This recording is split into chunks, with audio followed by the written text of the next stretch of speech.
विद्यार्थी मित्र हो, नमस्कार. मी सहाय्यक प्राध्यापक Sonali Mahadev Pawar, Sangola college Sangola, department of economics. मित्र हो, आज आपण BA भाग 3 मधील आर्थिक विचारांचा इतिहास या विषयातील इफेक्टिव्ह मागणी म्हणजेच त्याला आपण प्रभावी मागणी असं म्हणतो, या अतिशय महत्त्वाच्या घटकावरती चर्चा करणार आहोत. तर मित्र हो, प्रभावी मागणीलाच परिणामकारक मागणी असं म्हटलं जातं. त्यालाच इंग्लिशमध्ये आपण इफेक्टिव्ह डिमांड असं म्हणतो. हे जे प्रभावी मागणी आहे, या प्रभावी मागणी किंवा परिणामकारक जी मागणी आहे ती मागणी ही जी केन्सची कल्पना आहे, या लेक्चरमध्ये आपण या केन्सच्या प्रभावी मागणीचं जे तत्व आहे किंवा प्रभावी मागणी जी आहे त्याच्यावरती चर्चा करणार आहोत. केन्सने आपले आर्थिक जे विश्लेषण आहे त्या आपल्या आर्थिक विश्लेषणामध्ये ज्या ज्या कल्पना मांडल्या त्यामध्ये परिणामकारक जी मागणी आहे ती मागणी किंवा प्रभावी जी मागणी आहे ती प्रभावी मागणी ही कल्पना सर्वात महत्त्वाची कल्पना समजली जाते. प्राध्यापक डिलार्ड म्हणतात की केन्सच्या रोजगारविषयक सिद्धांताची तर्कसंगत सुरुवात ही त्याच्या परिणामकारक मागणीच्या तत्वापासून होते. जी परिणामकारक मागणी आहे किंवा प्रभावी मागणी जी आहे ती मागणी म्हणजे काय, तर आपल्याला असं सांगता येईल की नेहमीच आपण इच्छा व्यक्त करणे म्हणजे मागणी म्हणतो, परंतु इच्छा म्हणजे मागणी नव्हे. परंतु जेव्हा इच्छेला खरेदी शक्तीचे व पैसा व खर्च करण्याची जी मानसिक तयारी आहे त्या मानसिक तयारीचे पाठबळ लागते, तेव्हाच इच्छित वस्तू खरेदी करता येते. केन्सने वस्तू खरेदी करण्याची जी काही इच्छा आहे ती इच्छा व वस्तूची जी मागणी आहे ती मागणी यामध्ये फरक करून सांगितला आहे.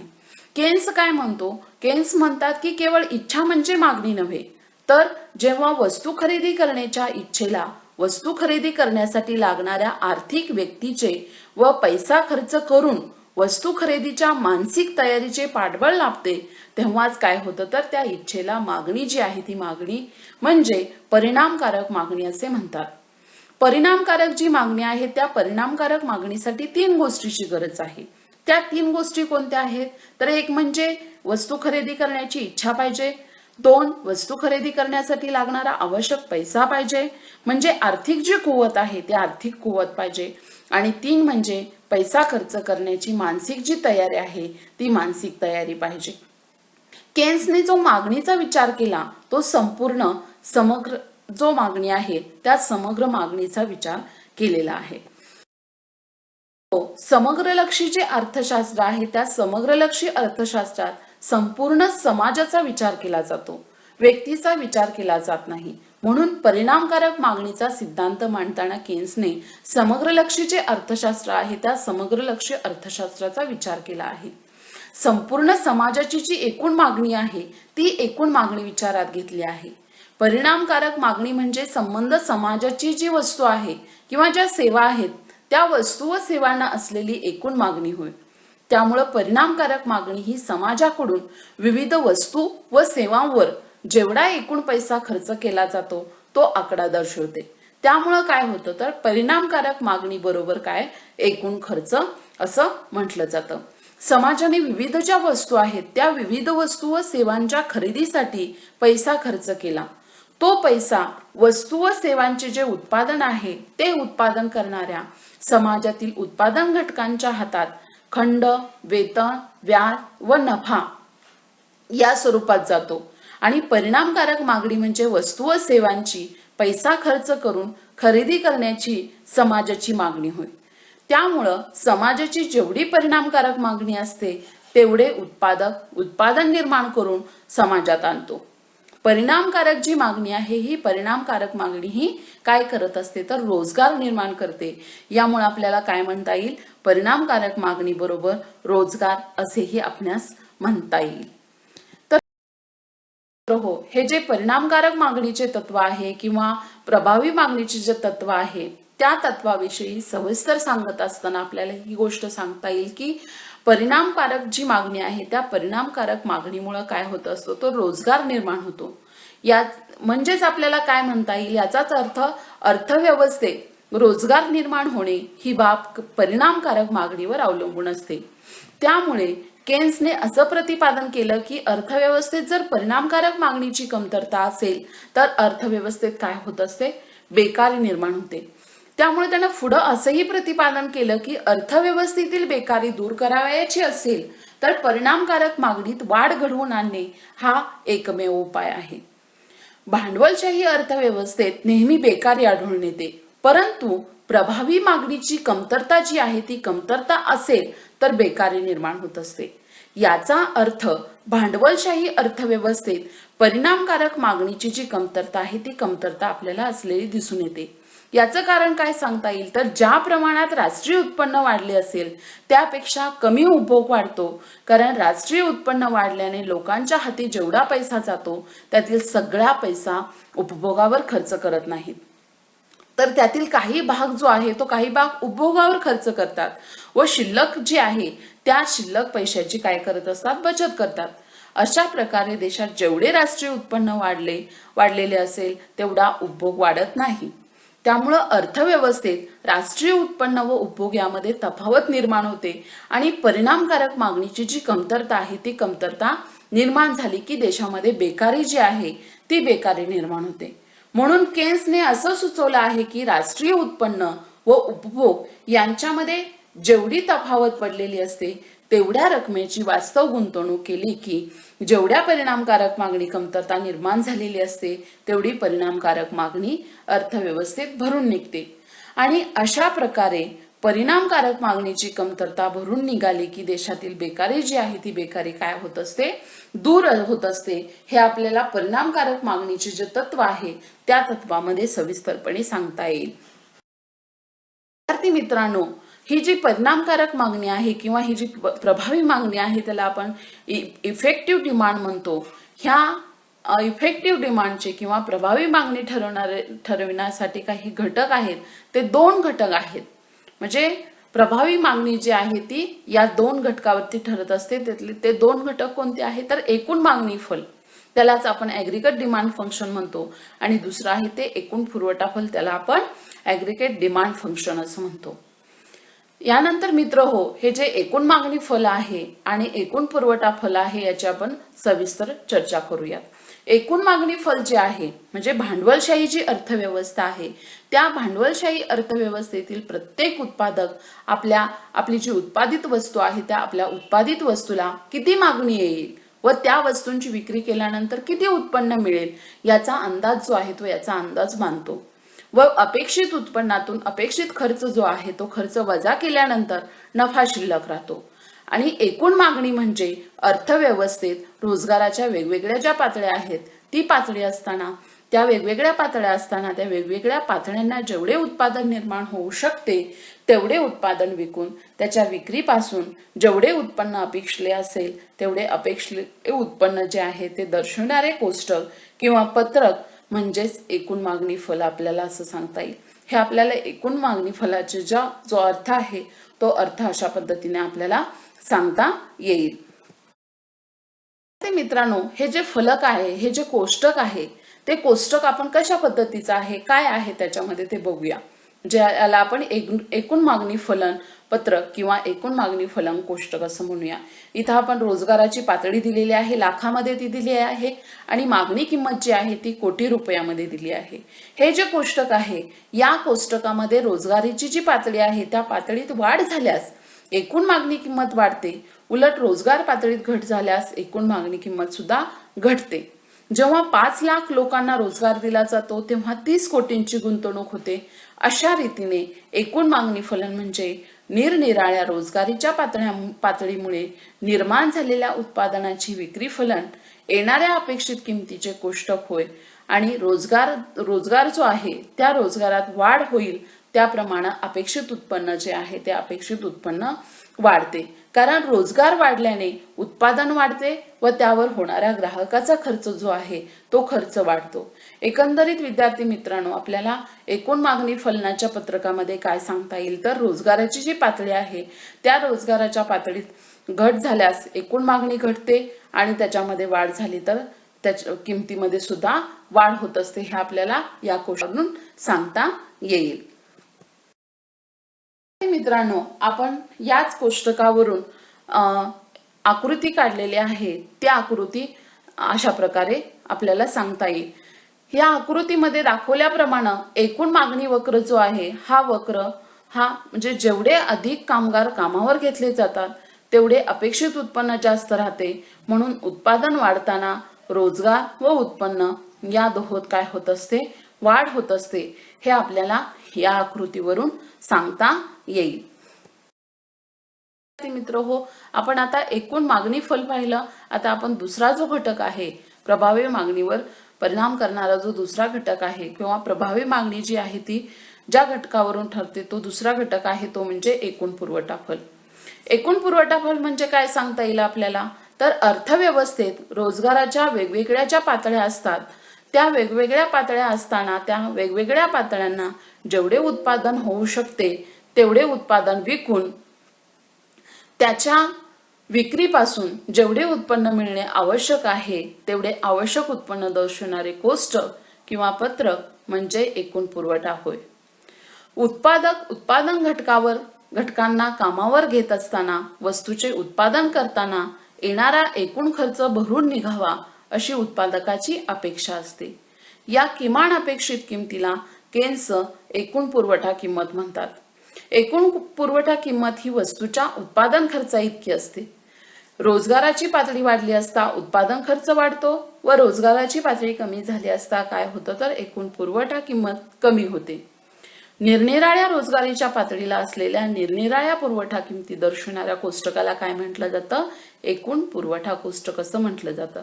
तर विद्यार्थी मित्रांनो, या ठिकाणी आपण एकूण पुरवठा फल म्हणजे काय हे बघितलं. आणि जे एकूण मित्रांनो, जसं आपण एकूण मागणी फलनाचं कोष्टक बघितलं, तसंच हे एकूण पुरवठा फल जे आहे त्याचं कोष्टक जे आहे ते कोष्टक आपण इथं अभ्यासूया. या कोष्टकामध्ये सुद्धा म्हणजे रोजगार जो आहे त्या रोजगारावर असलेली जी श्रमिकांची संख्या आहे ती श्रमिकांची संख्या दिलेली आहे आणि त्याच्यानंतर एकूण पुरवठा किंमत जी आहे ती एकूण पुरवठा किंमत दिलेली आहे. आणि या कोष्टकावरूनच खाली आपण ती जी डायग्राम आहे एकूण पुरवठा किंमत आणि एकूण पुरवठा वक्र जो आहे तो वक्र काढलेला आहे. आता आपण या ठिकाणी बघू शकतो की रोजगारावर असलेल्या श्रमिकांची संख्या जी आहे ती वाढत गेलेली आहे. 1 लाख, 2 लाख, 3 लाख, 4 लाख, 5 लाख. आणि त्या पद्धतीनेच इकडे एकूण पुरवठाची किंमत आहे ती सुद्धा काय झालेली आहे, वाढत गेलेली आहे. 15 कोटी रुपये, 20 कोटी रुपये, 25 कोटी रुपये, 30 कोटी रुपये, 35 कोटी रुपये असं हे आपल्याला कोष्टकावरून दिसून येईल. आणि त्या पद्धतीनेच आपण आकृतीमध्ये सुद्धा OX अक्षावर रोजगार म्हणजे श्रमिकांची संख्या दिलेली आहे आणि OY अक्षावर एकूण पुरवठा किंमत जी आहे ती एकूण पुरवठा किंमत दिलेली आहे. म्हणजे एक श्रमिकांची संख्या ज्यावेळेस 1 असते त्यावेळेस 1, 2, 3, 4 अशी ज्यावेळेस श्रमिकांची संख्या वाढत जाते त्यावेळेस एकूण पुरवठा किंमत जी आहे ती सुद्धा वाढत गेलेली आपल्याला दिसून येईल. हे आपल्याला या कोष्टकावरून आणि आकृतीवरून सांगता येईल. विद्यार्थी मित्रांनो, आपण जी आकृती पाहिली त्या आकृतीमध्ये मी सांगितल्याप्रमाणे OX अक्षावर रोजगार दिलेला होता, OY अक्षावर एकूण पुरवठा किंमत दर्शवलेली होती. म्हणजे एकूण पुरवठा वक्र जो आहे तो O बिंदूतून निघून तो डावीकडून उजवीकडे जातो, म्हणजेच तो धनात्मक आहे. कारण रोजगारीच्या पातळीत जशी वाढ होत जाते तसतशी एकूण पुरवठा किंमत सुद्धा काय होत असते, वाढत जाते. आणि एका मर्यादेनंतर मात्र काय होतं, तर एकूण पुरवठा किमतीचा जो वक्र आहे तो OY अक्षावर समांतर होतो. आकृतीत P बिंदूनंतर उभा O झाला आहे. याचाच अर्थ या बिंदूच्या पलीकडे रोजगारीत वाढ करणे अशक्य आहे. कारण श्रमिकांच्या संख्येत वाढ केली तरी उत्पादनात वाढ होऊ शकत नाही. अर्थव्यवस्था जी आहे ती अर्थव्यवस्था जेव्हा पूर्ण रोजगाराच्या पातळीला पोहोचते तेव्हा अल्पकाळात एकूण खर्चात बदल झाला तरी उत्पादनात काय होत असते, वाढ होत नाही. आणि याचा परिणाम म्हणजे चलनवाढ जी आहे ती चलनवाढ होते. हे एकंदरीत आपल्याला एकूण पुरवठा फल जे आहे म्हणजे प्रभावी मागणीचं जे तत्व आहे त्या प्रभावी मागणी ठरविणारे जे 2 घटक आपण पाहिले त्यामधल्या एकूण पुरवठा फल जे आहे याविषयी आपल्याला या गोष्टी सांगता येतील. तर मित्र हो, यानंतर आपण परिणामकारक जी मागणी आहे किंवा त्यालाच आपण प्रभावी मागणी असं म्हणतो, त्या मागणीचे जे निर्धारण आहे ते निर्धारण आपण सविस्तरपणे पाहूयात. ज्या रोजगारीच्या पातळीला एकूण मागणी किंमत व एकूण पुरवठा जी किंमत आहे ती समान असतात, ती रोजगाराची पातळी संतुलनावस्था जी आहे त्या संतुलनावस्थेत असते. एकूण मागणीमुळे जास्तीत जास्त अपेक्षित जे उत्पन्न आहे ते अपेक्षित उत्पन्न दर्शविले जाते व एकूण पुरवठ्यामुळे किमान अपेक्षित उत्पन्न दर्शविले जाते. एकूण मागणी वक्र व एकूण पुरवठा वक्र परस्परांना ज्या उत्पन्नाला छेदतात त्या उत्पादनाच्या संबंधात रोजगाराची जी पातळी आहे ती रोजगाराची पातळी निश्चित होते आणि हा जो छेदनबिंदू आहे या छेदनबिंदूला अनुसरून असलेली मागणी म्हणजे प्रभावी मागणी हे आपल्याला या ठिकाणी सांगता येईल. तर मित्र हो, यानंतर आपण परिणामकारक मागणीचे जे निर्धारण आहे त्याचं स्पष्टीकरण सविस्तर विश्लेषण या स्क्रीनवरील आकृतीच्या द्वारे पाहूयात. ही जी आकृती आहे या आकृतीमध्ये OX अक्षावर उत्पादन म्हणजेच रोजगाराची जी पातळी आहे ती रोजगाराची पातळी दर्शवलेली आहे आणि OY अक्षावर उत्पन्न खर्च जो आहे तो उत्पन्न खर्च दर्शवला आहे. या आकृतीमध्ये एकूण पुरवठा वक्र दर्शवलेला आहे, त्याच्यानंतर एकूण मागणी वक्र दर्शवलेला आहे. एकूण पुरवठा वक्र जो आहे तो एकूण मागणी वक्राला खालून वर छेदून आलेला आपल्याला दिसून येतो. या आकृतीचं असताना या आकृतीमध्ये दाखवल्याप्रमाणे एकूण मागणी वक्र आणि एकूण पुरवठा वक्र जो आहे तो एकमेकांना ई बिंदूत छेदतात. याचाच अर्थ जास्तीत जास्त अपेक्षित उत्पन्न आणि किमान अपेक्षित उत्पन्न दोन्ही समान होतात आणि ई बिंदूत उत्पन्न, उत्पादन व रोजगार यांचा समतोल झाला आहे.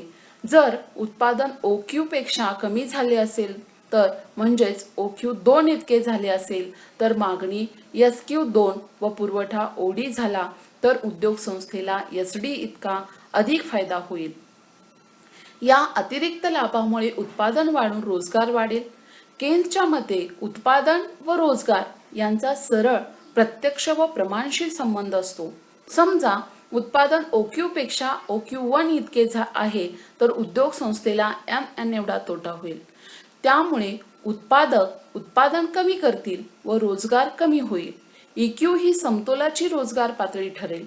याचाच अर्थ जोपर्यंत एकूण मागणी फल हे एकूण पुरवठा फलापेक्षा अधिक असते तोपर्यंत रोजगारास वाढ करणे योग्य ठरते, हे आपल्याला याच्यामध्ये सांगता येईल. यानंतर विद्यार्थी मित्र आपण अपूर्ण रोजगार पातळीचा जो समतोल आहे त्याविषयी सविस्तर अभ्यास करूया. भांडवलशाही जी अर्थव्यवस्था आहे त्या भांडवलशाही अर्थव्यवस्थेत कमाल नफ्याच्या उद्देशाने वस्तूचे उत्पादन केले जाते. त्यामुळे केन्सच्या मते भांडवलशाही अर्थव्यवस्थेत रोजगाराची पातळी ही पूर्ण रोजगारीच्या पातळीपेक्षा कमी असते. याचाच अर्थ आपल्याला काय सांगता येईल तर अर्थव्यवस्थेत अपूर्ण रोजगार असतानाही एकूण मागणी फलन आणि एकूण पुरवठा फलन या दोन्हीमध्ये समांतर प्रस्थापित होणे शक्य असते. केन्स यांच्या मते पूर्ण रोजगाराची स्थिती ही अपवादात्मक असून अपूर्ण रोजगाराचा समतोल ही काय आहे तर एक सामान्य घटना आहे. हे आपल्याला अपूर्ण रोजगार पातळीचा जो समतोल आहे याच्यामध्ये सांगता येईल. नंतर मित्र हो, याचं जे विश्लेषण आहे ते आपल्याला या स्क्रीनवरील आकृतीद्वारे सांगता येईल. इथं सुद्धा आपण OX अक्षावर उत्पादन व रोजगार घेतलेला आहे आणि OY अक्षावर अपेक्षित उत्पन्न घेतलेलं आहे. इथं या ठिकाणी एकूण पुरवठा वक्र, एकूण मागणी वक्र एकूण मागणी वक्र हे दाखवलेले आहेत. या ठिकाणी समतोल झालेला दाखवलेला आहे. या आकृतीचं विश्लेषण करत असताना आपल्याला हे जे आकृतीमध्ये एकूण मागणी वक्र व एकूण पुरवठा वक्र एकमेकांना ई बिंदूमध्ये छेदतात आणि OQ एवढा रोजगार जो आहे तो निर्माण होतो.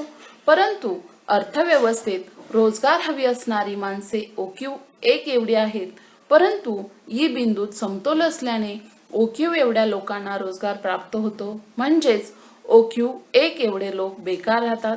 म्हणूनच केन्सच्या मते ही समतोलाची अवस्था पूर्ण रोजगारीची असेलच असे नाही. अशा स्थितीत पूर्ण रोजगार निर्माण होण्यासाठी अपेक्षित उत्पन्नात वाढ झाली पाहिजे असे घडल्यास एकूण मागणी वक्र व हा नवीन मागणी वक्र एकूण पुरवठा वक्रास E1 या ठिकाणी छेदून परिणामकारक मागणी दर्शवतो। त्यामुळे काय होतो तर OQ1 एवढ्या बेकार लोकांना रोजगार प्राप्त होतो। अशा रीतीने केन्सने गुंतवणुकीचे दोष दाखवले आहेत।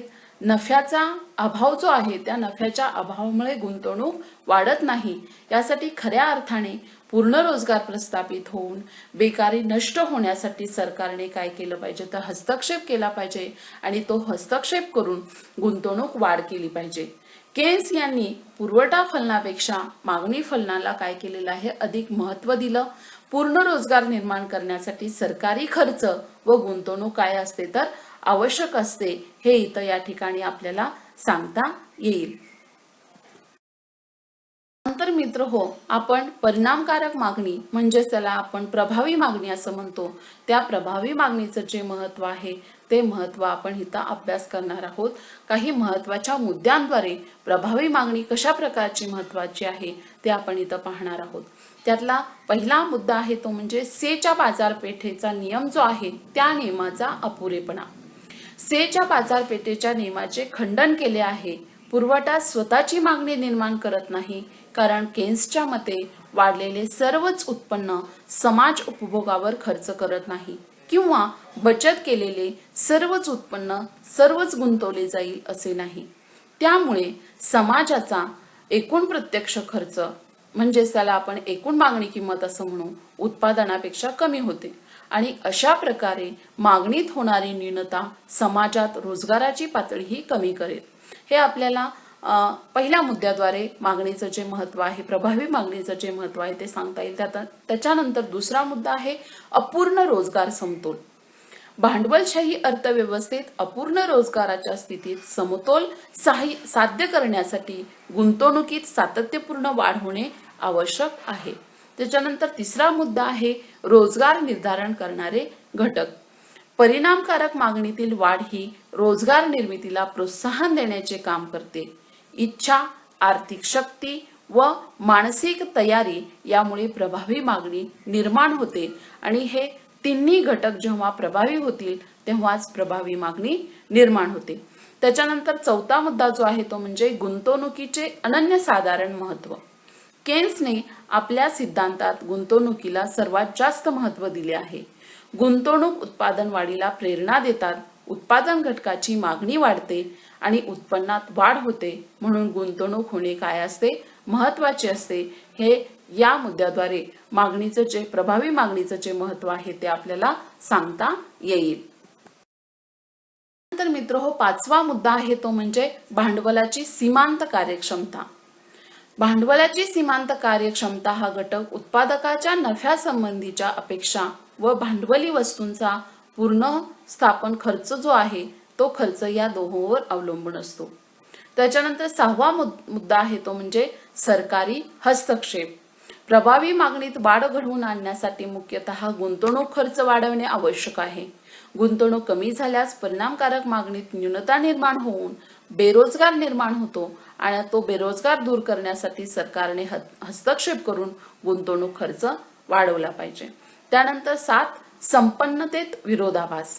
प्रभावी मागणीची जी संकल्पना आहे ही संकल्पना आधुनिक भांडवलशाही व संपन्न देशातील एका विरोधाभासाचे स्पष्टीकरण देते। संपन्नतेचा विषमता या विरोधाभासाचे स्पष्टीकरण इथे सापडते। संपन्न देशात उत्पादन अधिक प्रमाणात होते, परंतु त्याचबरोबर ह्या राष्ट्रात बेकारीची टांगती तलवार ही दिसून येते। याचे कारण म्हणजे अशा राष्ट्रात समाजाचे उत्पन्न वेगाने वाढते, परंतु उपभोगात तेवढी वाढ होत नाही। बचत वाढते, परंतु ही बचत गुंतवणूक खर्चात वाढ करीत नाही, कारण पूर्वीच या राष्ट्रात गुंतवणूक अधिक झालेली असते। बचत गुंतवली न गेल्यामुळे प्रभावी मागणी कमी होते आणि त्याचबरोबर उत्पादन कमी व रोजगारी जी आहे ती वाढते। हे आपल्याला या मुद्द्याद्वारे प्रभावी मागणीचं जे महत्त्व आहे ते महत्त्व सांगता येईल। तर विद्यार्थी मित्र हो, आज आपण प्रभावी मागणीचं जे तत्व आहे त्यालाच आपण परिणामकारक मागणी असं म्हणतो, या मुद्द्यावर आपण सविस्तर चर्चा केलेली आहे। ही चर्चा करत असताना आपण प्रभावी मागणी म्हणजे काय, प्रभावी मागणी कशा प्रकारे निर्माण होते, प्रभावी मागणी निर्धारण करणारे जे घटक आहेत ते घटक, प्रभावी मागणीचे निर्धारण कशा प्रकारे होते, त्याच्यानंतर प्रभावी मागणीचे जे महत्त्व आहे ते महत्त्व, त्यातले जे मुद्दे आहेत त्या मुद्द्यांचा सविस्तर अभ्यास केला। अशा प्रकारे आपण या प्रभावी मागणीचा सविस्तरपणे अभ्यास केलेला आहे। तर मित्रहो, आज आपण या इथंच थांबूयात। धन्यवाद।